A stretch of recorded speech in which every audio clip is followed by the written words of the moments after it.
You know that song by Michael Jackson, Smooth Criminal? Ten, ten, tereren, ten, tereren, ten. You've been hit by a smooth criminal. That's what I feel about cohabitating. And he has not claimed you. He has not even taken a chicken to your home. Even a chicken. He has not even taken a feather to your home to kill. Like, oh, you have standards. Your standards are too high. Or you think you're all that. Yes, I think I'm all that. And he'll walk away. Kwani wanomo ameisha kwa dunia. Another one will come. And the right man will actually step up and do the right thing.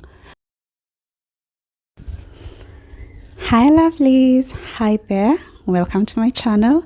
If you're new here, karibu sana. If you're a returning subscriber, karibu karibu. And if you haven't subscribed yet, kindly do. All right. Today I'm feeling myself. I'm feeling very golden. My outfits are yani. Let me show this off, yeah. Oh, by the way, go to my Instagram to check out the entire outfit. This is what I wore for my Rura show years and years and years and years ago. You see, the reason why I prefer classic styles, they never go out of fashion, you know. So yeah, so this is what I wore for my Rura show 10 muno, a very long time ago. Yeah, and I'm still looking fabulous. My hair is done, so I am feeling myself. The twist out is on point. The manicure, I decided to go with the Barbie pink. Very, very cute. So yeah, today you'll need a license to look at me today, Todo. I'm coming in hot. Back to the topic before I get carried away with fashion. So today I'd like to talk about cohabitating and why it is a scam from the devil himself. Scam. Scam, scam, scam, scam, scam, scam. You know that song by Michael Jackson, Smooth Criminal? Ten, ten, tereren, ten, tereren, ten. You've been hit by a smooth criminal. That's what I feel about cohabitating. Any man who asks a woman to cohabitate with them is actually a smooth criminal, the smoothest, smoother than the smoothest peanut butter you've ever eaten. Because really think about it, it has come because he benefits more than the woman actually benefits. This man benefits in two major ways.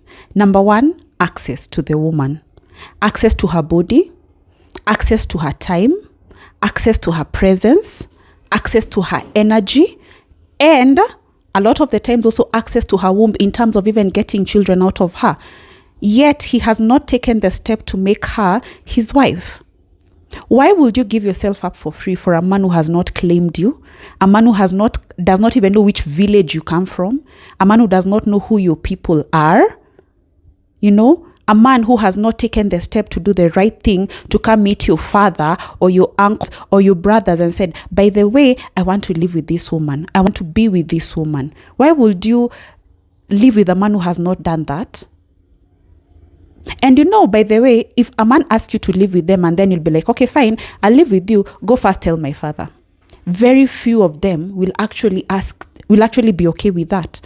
They'll be like, why are you doing this? Why are you making it so difficult? But you want me to live with you. Go inform my father. Go inform my brothers. Go inform my uncles. You need to be accountable to somebody. But they do not want to go that route because it's easier to cohabitate with you and not be responsible for you without actually going to your brothers, to your uncles, to your father. And it's such a scam because think about it. As a woman, you'll be living with this man, giving him access to all those things I've mentioned, your time, your energy, your body, your womb, your presence, your labor. And he has not claimed you. He has not even taken a chicken to your home. Even a chicken. He has not even taken a feather to your home to claim you. He has not paid dowry. And you know, for me, most Africans do. We recognize dowry even more than we even recognize the church weddings, yeah?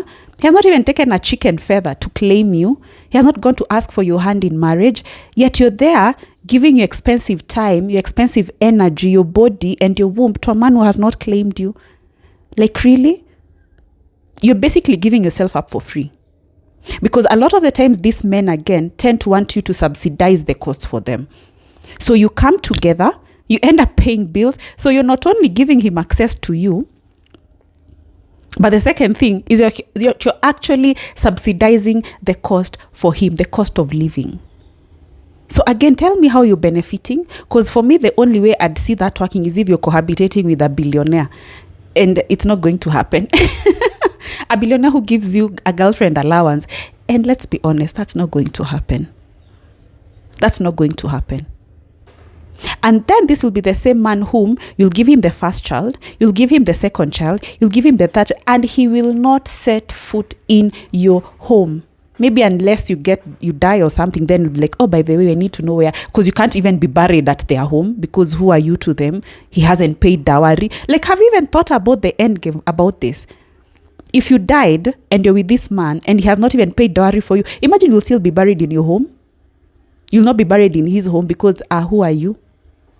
Who are you? Can we wake up to our value and our worth and not give ourselves up for free? Can we say no to any man who dares fix his mouth to ask us to cohabitate with him? Because honestly speaking, they reap the benefits more than we reap. And any man who's not willing to step up and do the right thing, but they does not even like you, even love you. He does not like you. Because any man who loves you, men are territorial. So any man who loves you will be territorial about you. And one of the easiest way to claim you is to go identify himself to your parents, to your family. Then he'll do the right thing. He'll pay dowry. He'll go sign the papers at the AGs or have a church wedding, no matter how big or how small. But he will claim you. But you're here, oh, this is my husband. Where? Again, remember, if you die, you'll be buried at your home, not his home. Think about that. If you die, you'll be buried at your home, not his home, because he has not paid dowry for you. His people do not know you. And actually, that will be introducing a complication, because it'll be like, for the only way she can be buried at your home is if you pay dowry for her first. So first he has to pay dowry, then again I'll bury you. Like, honestly speaking, why? I think sometimes women will like to suffer. Because a lot of these things are common sense. Genuinely, a lot of these things are common sense. We like to suffer and we like to complicate our own lives. Because it's common sense. Like, honestly speaking, you want me? Marry me. Like, simple. You want me? Marry me. You want me to live with you? Marry me. You want me to have kids for you? Marry me. Simple. But you'll be the first one over here going to cohabitate with a man. Ish hits the fan. And then you're like, oh, my baby daddy. Ugh. That word will never leave my mouth. Ever. I vowed it will never leave my mouth. Baby daddy, baby mama, baby. No, never. And that's why I told you guys there are levels to this. There's a difference between a baby mama who is in one category, widows and divorcees who are in another category.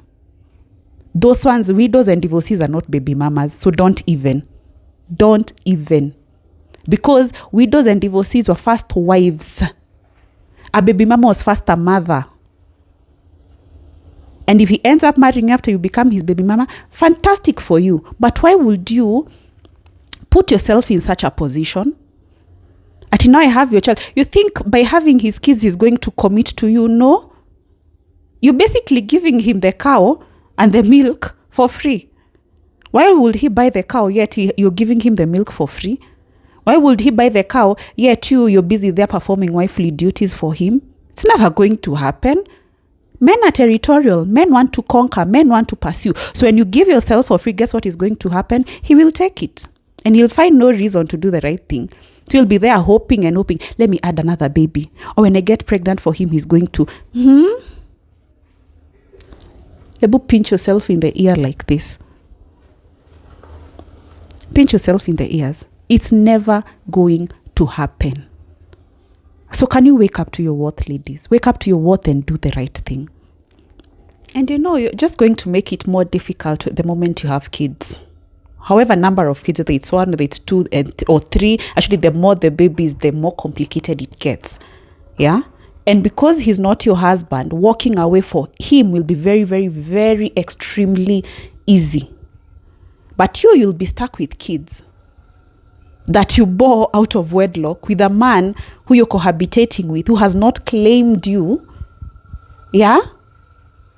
It's really unfortunate that as women, we are selling ourselves short. We are selling our energy, our time, our feminine essence, our wombs to men who do not have the gumption, who do not have the balls, who do not have the, the sense of doing right within them. I believe that if we as women, because we are the sexual gatekeepers, because really think about it, there can be no people existing if women decided not to give birth. The global population is going down because women have decided, we are not having as many children. Others have decided not to have any kids at all. So us as the sexual gatekeepers, because men, sex is a physiological need for men. Children are something so crucial to men. I'm not saying it's not important for women, but men have that sense of wanting, to pass on their lineage to somebody. Imagine if all women decided, before you have access to my womb, before you have access to my energy, marry me first. What would happen? They will step up and they will do the right thing. But here we are subsidizing the cost for them to access us. What do you expect? No wonder the cases of single mothers will go higher and higher. And I know as we are empowered women, you're like, I can do it without a man. Fantastic for you. But let's be very honest. If you really called yourself for a meeting and asked yourself, most women prefer to have kids within a setting of a family because it gives you that security and safety, psychologically, emotionally, financially, physically. So you opting to have a child for a man who's not your husband, you're actually increasing the risk for yourself. You're actually becoming more vulnerable. I wish women would wake up to our value and our worth and the power we have and decide, I am not under any circumstance, under any way, shape or form, giving my energy and my womb and myself to a man who's not my husband. Never. And you know what? The first man you'll meet will be like, you have standards. Your standards are too high. Or you think you're all that. Yes, I think I'm all that. And he'll walk away. Kwani wanaume wameisha kwa dunia. Another one will come. And the right man will actually step up and do the right thing. So don't be afraid of stating your boundaries. Don't be afraid of stating your standards. If one man cannot, another man will. Willingly. Very happily. I wish one day I'm going to tell you my story. One day. One day, I will tell you my story. And you know that the right man will step up. I will tell you my story and you'll see the right man will step up. He'll want to know who your parents are, who your family is, and he'll want to do the right thing. He'll want to marry you first, to give you his name, to give his children his name, so that even he protects his legacy. Not these men who go sowing their wild oats all over irresponsibly, impregnating everybody like they are boas, like honestly speaking. That's so uncivilized to me. Quite honestly, that's very uncivilized. Any man who wants to protect his legacy will marry a woman first and then bear kids with her. But any man who does not know himself, any man who's not masculine enough will want to sow his royal oats everywhere and not be responsible for any one of them. And that's why you're finding there are men who have multiple baby mamas, or even one woman with so many kids and he has not taken the time to claim him. That man will still live even if you give him 5 kids. He'll still leave you. He's not tied to you. It's as simple as waking up and walking away. Waking up and literally waking up, walking away. Because there's nothing that's tying him to you. So why would you as a woman bear that risk? Why would you allow a smooth criminal into your life? Maybe they'd be offended. I would be offended. Any man who asks me to have his child and he has not claimed me, like, excuse you, sir, do I have stupid written on my forehead? Or do I have cheap written on my forehead? Me, by the way, I vowed a long time ago and I told you guys, I would rather take longer, stay single for as long as I need to stay single, but I was not going to have a child out of wedlock. I promised myself. And I promised any future children I was going to have. So do the right thing for yourself. Don't complicate your life. Unless you enjoy suffering, don't complicate your life. It's as easy as any man who wants you, who wants to have kids with you, who wants you to live with him, just should claim you, should do the right thing, should marry you. But otherwise, cohabitating is a scam. Scam. But then you've been conned. Yes, you've been conned. Any man who's asking you to live with him, he's conning you. Just know that. He's actually a con man. Conning you out of your time, out of your energy, out of your feminine essence, out of your body, out of your womb, wasting your time. You live with that man and then he won't marry you, maybe even give him kids. And then the next woman he meets, he marries with the quickness. And then you're there, oh, he left me. Yeah, perhaps maybe you gave yourself up for free. How about you also take ownership? I think it's very easy to blame men, but even us as women need to take ownership of the mistakes that we make. Yes, there are some scammy men out there, and I've started by saying, yeah, they are con men, yes. But can we also take ownership of the mistakes and the choices that we are making? Can we take ownership of those choices that we are making? Because all choices have consequences. And we went in eyes wide open to cohabitate with a man. Then the moment he left, oh, he left me. What were you expecting? Honestly? Both of you are to blame. Both of you are to blame. The man and the woman are to blame. I'm almost saying the woman is actually more to blame because you're the sexual gatekeeper. You did not give your standard to begin with. So what did you expect? So women, let's wake up to our worth. Let's say no to being a baby mama. Let's say no to cohabitating. Let's get offended, actually feel insulted when somebody gives us such an option. Okay? So until next time, keep shining, keep smiling, raise your standards, raise your value, and say no to anything that does not meet your standard. Until next time, toodles!